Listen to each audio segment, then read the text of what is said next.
and it's this old lady that's like, Oh my God. Oh no. "Did I hit your car?" And I'm like, "Yes, you hit my car."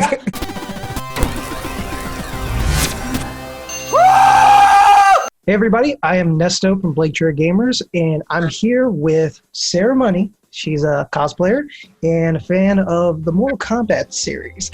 So we're going to delve into what she does and what she's into. So, Sara, who are you and what do you do? What do we start with? Just the start with some cosplay stuff? Well, tell me, like, what are you about? Like, if someone had to ask you, like, what is Sara Moni about? I'd say, well, Sara Moni's about doing obscure characters, lots of X-Men, lots of not necessarily references, but just characters that don't always get the spotlight. Like I love seeing, a great Wonder Woman. That's, it's awesome, but there's so many different great creators out there that have given these characters, a spotlight and a platform. Yeah. So facing the unsung heroes and villains sometimes. I like to tackle a couple. I've done my fair share of gender bends too. Okay. I like the gender bend mix up a good amount. Hero, villain, anti-hero. I'd say mostly comic, but I have a handful of anime, video game, a couple from like movies and TV shows too. I posted a Kasha just the other day on Instagram, so that one's on my mind for a movie costume. Each costume, I try to challenge myself with a new type of skill set. If it's body painting, if it's an extreme wig styling or other makeup that isn't body paint. Working with Warbler, working with foam, working with. Right now I'm working with some wire actually, so a little bit, you would call it metalworking, but working on some lightweight metal stuff. Gotcha. So you like to be challenged a bit. Oh yeah. What got you into video games? I'd say probably not having a console of my own gave me I grew up without a console. I was a PC gamer back in the day. Oh, okay. Nice. So it was always like an event that was surrounding games because I'd go to my friend's house to play. And so then there was just like this like attachment that was made in my mind that was just like, oh, games are already fun, but now I get to, go somewhere else, be in an environment that's just what we're doing and I'm with friends. So gotcha. So a lot of fun, lots of arcade memories, like pinball.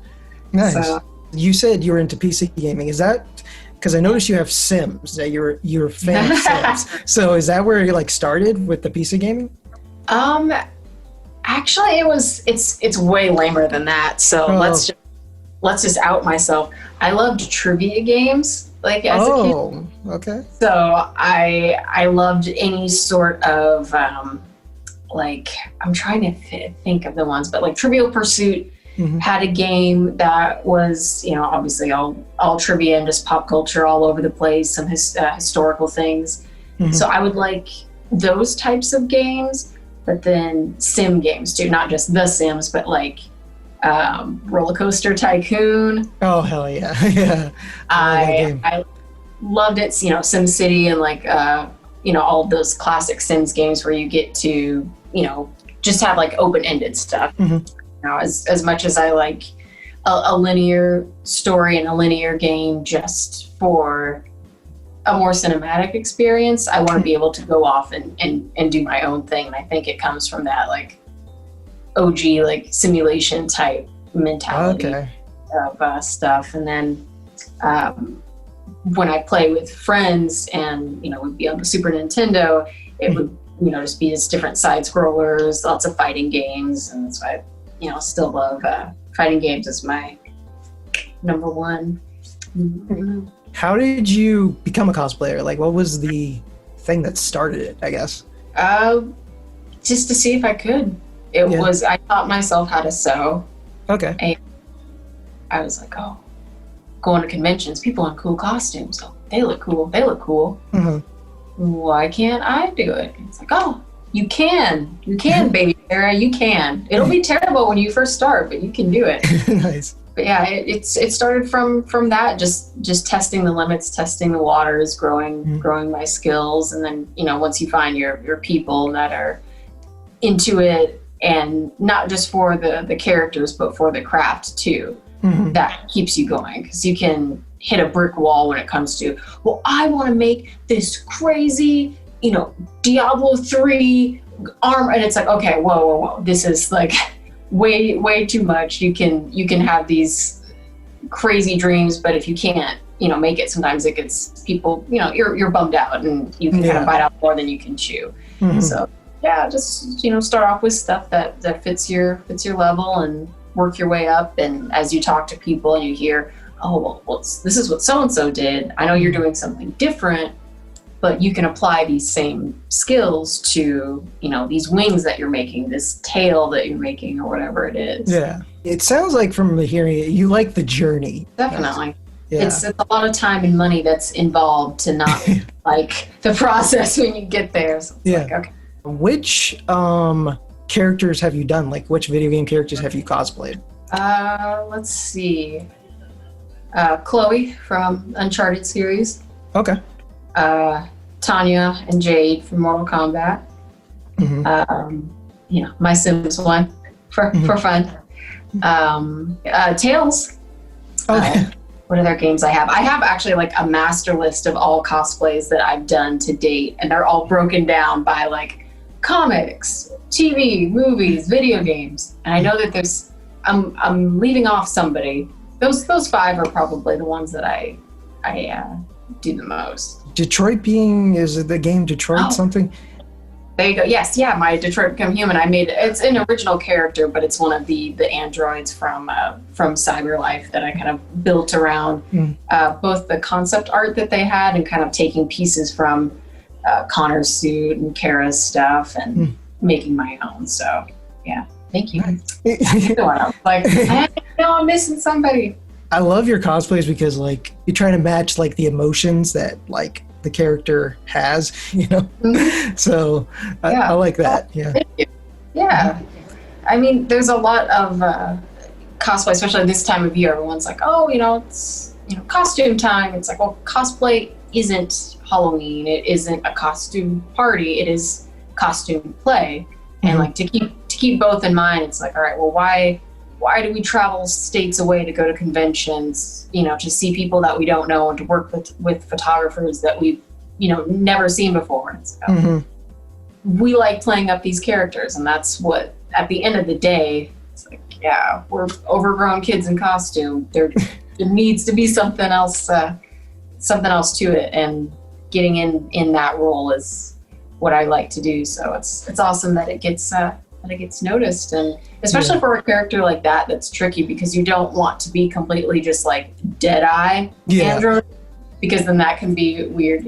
Maybe work, but to really give off the subtle emotion and the subtle communication with pictures and poses and things that separate, like, say, that character from someone like Chloe, who is, they're still gaming characters, but one is, very, animated and more communicative with, Nate and all of the other characters, and just like as a game, that's the way that it's set up. So, what draws you to a character? I guess it's a polar answer. Okay. Characters that I super relate to, and ones that are completely different. Okay, interesting. For some cosplays, you can kind of come out of your shell by being more on the shy side, but cosplaying someone that's, vivacious and out there, you can, explore that side of your personality. And then with some character that relates to you, oftentimes there's a part of representation that you feel doesn't get seen always. So with a character like that, you can showcase it. So it depends, pulling different sides. So for me, it would be those two extremes. And then it's just the design too. It goes back to, I need to wear this. This needs to be practical. This needs to you know, be able to actually be made. What is my skill set? Can I pull this off even? I can have a character that I really like, but if they come out with a dumb suit in their, you know, new game, in the new comic run, I'm going to be like, yeah, I got no love. I love the character still, but I'm not going to make a costume from this. So you need kind of like that perfect storm of elements to really push forward, especially if it's going to be on the pricey side. When I met you, I was so curious about the Mortal Kombat. You love Mortal Kombat, and I like, it's very rare I meet someone who really likes that game. Like, they play it, but they are not like, I love everything about it. Well, I'm going to out myself further.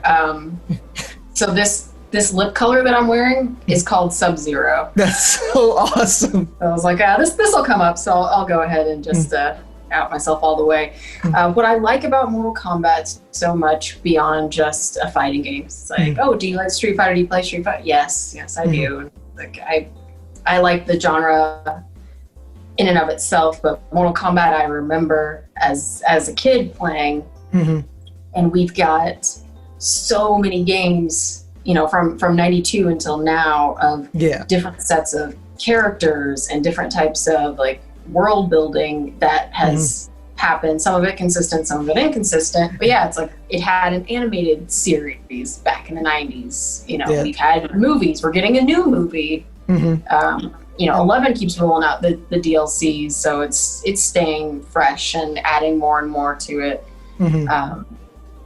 So I think that's what really, I'm attached to these characters, and when people who don't really play often or are as familiar are like, well, you're just ripping spines out, and I'm like, yeah, but when I do it, I mean it.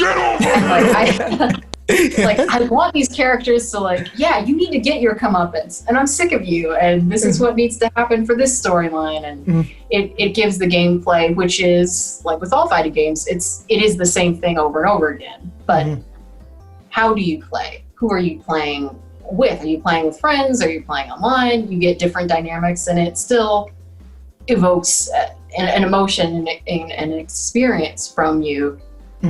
You know, rage quitting wouldn't exist if people didn't get emotionally invested in these games. Yep. It's like, yeah, this is a part of why we play games and why they drive us crazy sometimes. But yeah, so for MK, that would be, you know, world building, characters, nostalgia, and then just enjoying the game in and of itself. A good friend of mine also is very into it, and she loves to play, and we like to, she's moved away, so it's sad. So I'll call up and be like, hey, you online? You ready to go? And we'll, you know, just kind of like riff off of each other. And sometimes it's not even about like the game itself, but it'll be like, do you know what NetherRealm Studios did? Well, I saw on Booth's Twitter. Blah, blah, blah, blah. That's awesome. Yeah. Nice. You know, we'll just go off, and it's, you know, it's his own thing. It's its own thing, just like comics are their own thing. And it's like, all right, well, some days we're going to talk about this arc of the X-Men, and some days we're going to talk about the movies, and other times we're going to talk about what we love, what we hate. If you could change one thing, what would it be? So that it makes it more immersive. It makes it fun. It keeps it fresh. And I'm actually, I mentioned earlier, I don't know if we got on the recording, but Noob is my boy, and he just got added to the MKX mobile game. Oh, so, okay. Yeah.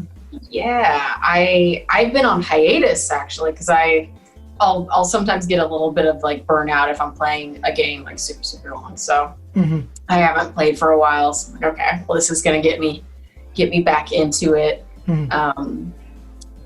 A slight departure from MK, but I forgot to mention the most recent game that I played was Black Sat, Under the Skin. Oh, okay. Interesting. So it's another game in the same genre as Detroit, where it's like detective sleuth type, you know, pathway. That was super fun. But yeah, that's the MK love. It's just Edenia will rise again. It'll be interesting to see with some more Edenians coming back, how they'll change everybody's intros and tower endings would be really cool. My last question before we move on from Mortal Kombat is favorite Mortal Kombat game, because there's so many. Yeah, it's tough. I mean, 3/Ultimate is, that was where I really came into it a little bit with 4, because that's when Tanya first showed up. Yeah. 3 was when Noob showed up, right? I think he went official in 4 as well. 3 or 4. I'm actually not too sure, but Tanya for sure was 4. Yeah, I remember that. Yeah, and I remember playing. So console, that has memory for me. I really love 11. I love the customization that they have. But I also really love Armageddon, because you get basically a full roster of everybody. Yeah. So yeah, it's hard to say. I know 9 was like the reboot timeline, so that has some importance. But I'd say it's a toss up between 11 and Armageddon. So what do you want to do with your cosplay? If you had a goal with it, what's the path for cosplay for you? I'm doing it. It's just, yeah. Day by day. I mean, COVID stuff and things getting canceled aside, we've reached a point in costuming that it's blown up, and it's everywhere, and there's so many people doing so many amazing things. I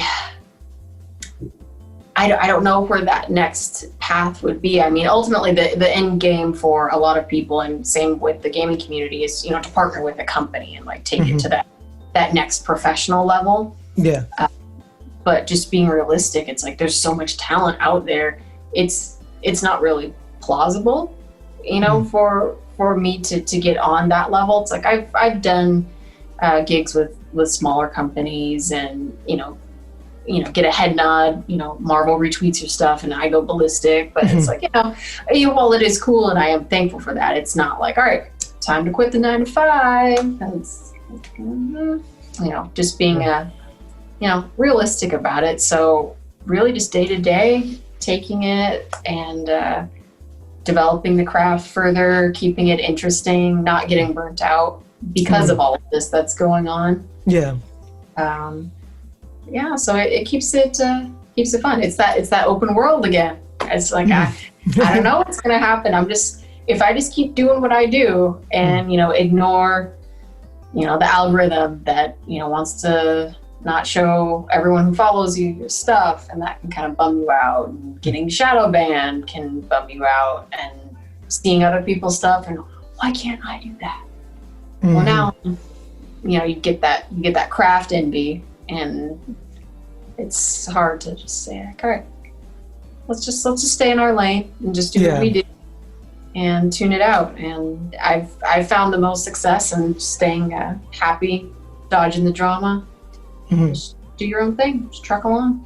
A lot of times it's just straight, you just got to do something like over and over again, and then something hits, and then everyone likes it, or you gain a new skill, like you were saying, and like you can apply it to something else. You just got to keep at it. Yeah. So that's it. And even evolving your craft, if you do get a little burnt out, or you feel yourself like, I just look at the sewing machine and I'm just like, no, not today, not tomorrow. Yeah.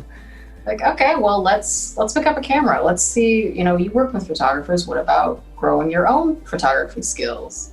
Like, okay, switch it up. Oh, I'm tired of making props. So let me play around with makeup. Let me play around with wigs, and kind of like shift your focus. Oh, so yeah, that you're definitely.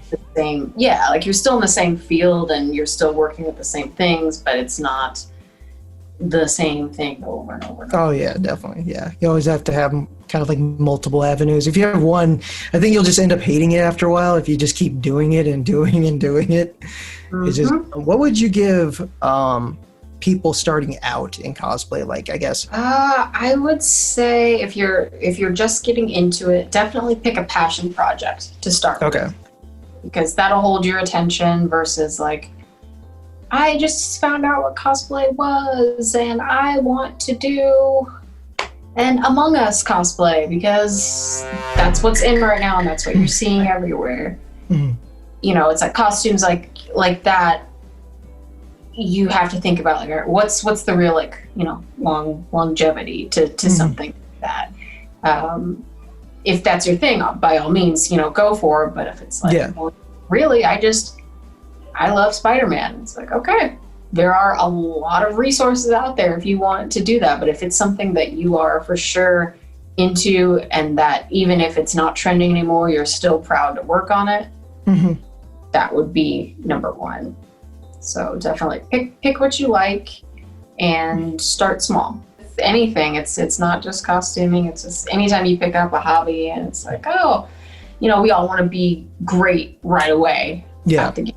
It's like, okay, you gotta fall on your face sometimes. You gotta break a bobbin sometimes, crack some needles. You know, that silicone mold that you just made, it'll probably fail the first 5 times, and you need to be ready for that. I kind of always wanted to ask this question. What's your, I guess, weirdest or unique experience being a cosplayer? Yeah, weird. There's a lot, and sometimes weird is good. Mm-hmm. I would say weird can come in with like unexpected. Mm-hmm. I was on my way to a con that was local, so I had no hotel. I'm like, I'll just drive in. Perfect, a local con. This is great. I'm all suited up. Fun fact: whenever I go to an event, I'm always ready, head to toe.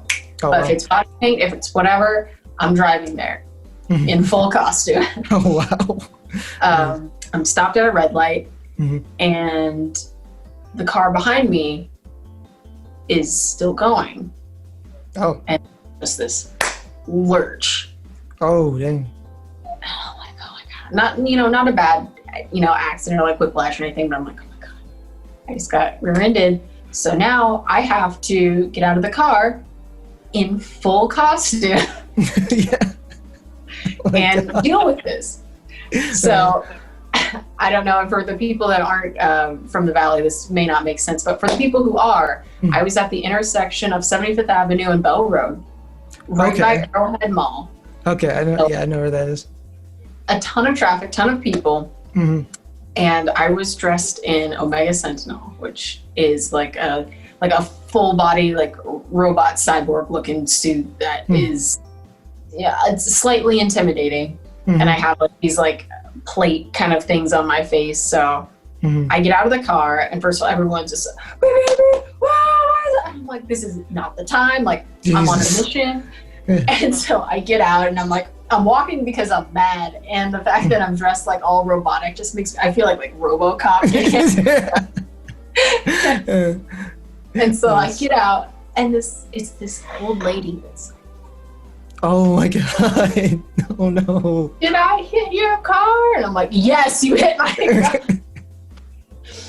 And I look at it, the damage isn't bad. And I'm like, I really don't want to have to like call a cop and deal with this whole thing. And I'm like, this lady is 800 years old. Oh my God. And so I just lean over and I'm like, it's fine, but you need to be more careful. You totally did like the Captain America thing. I did. So you rear-ended a cosplayer at an intersection. So, you got detention. Yeah. And she's just like, oh, okay. And I'm like, and everyone else, people are driving up. Oh, what's going on? Like, they don't know what's happening. Like, accosting this old woman. And so I just get back in my car, just head to the con, and I'm mad, and I'm like, oh, it'll buff out. But still, why did that have to happen? That's a great story. That is so good. One of my faves. I've pretty much asked most of the questions I wanted to ask on this interview, but I have 2 more questions that I ask everyone. Yeah. So this one is, what's a game or franchise that you don't like? You're like, nah. Overwatch. Oh, really? Oh, wow. Not a fan? What's the reason? I gotta know. Well, shooters aren't my game. Okay. Understandable. So fair. I will say, I think the designs are really cool. But the hype it killed it for me. Oh, okay. Okay, I get that. The more and more, like, the bigger and bigger that it got. Mm-hmm. And then it was people, you should cosplay so-and-so from Overwatch. You should cosplay so. It was like constant. I was like, oh, yeah. I don't play Overwatch. Mm-hmm. Well, why not? Because I don't play. But you should play. And I'm like, oh no, I'm never gonna play. Yeah. But yeah, it was like the hype train, and this is, what, like 2017, 2016? Okay. Yeah, I think it was around that time. Yeah, somewhere around that. Yeah. Like, it was just constant. So it was just like inundated everywhere. And again, like, the character designs, like, they're cool. I see why people want to cosplay them. I have friends that do it. I have friends that play. And it's like, it's just not my jam. I feel that on another level because me and Jared, who's on the channel, he plays it so much, and he actually has been trying to get me, and I bought the game and never put it in, and every time he yells at me for it. Oh no. Like, it's just not my thing, guy. I'm just not. It's not. And he's like over there sitting with 500 hours in the game, and I'm like I said, like, for all people, I'm like, hey, you do it, but it's I feel like it's the meme, like the cat with like the knives. It's like, oh, say the one thing that'll get this reaction. I'm like, that's me with Overwatch. Like, it was too much for so long. Like, right before like Fortnite came in. Fortnite kind of had that a little bit, but not so much in the costuming scene, which is interesting. Yeah. Take off as much, but it was just like so much, and it tended to be of the same characters too, so you get just like visual burnout. Yeah.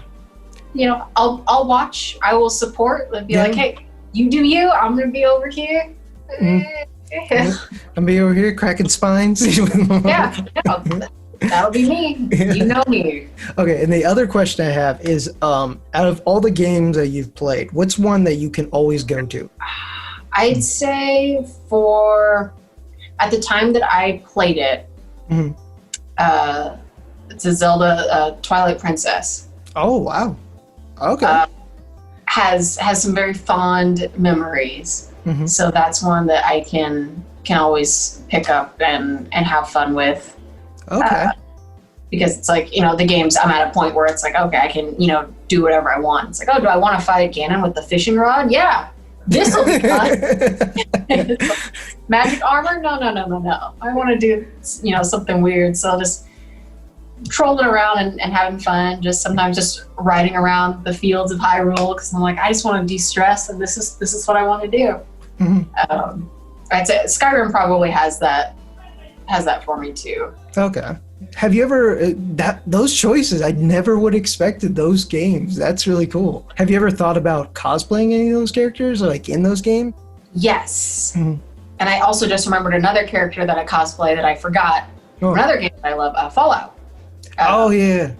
I made an original character from Fallout 4, which was fun, and I wouldn't put it in my comfort, like, can always pick up games, but it's definitely in there for the same reason. With all three of these games, you can do not even a side quest really, but you can just do stuff in the game. Yeah. So, like, oh, for Twilight Princess, it's like, all right, do I just want to like screw around and collect bugs? Yeah, okay. Well, let's go do that. Let's just see how rich I can get and see how many like rupees I can get.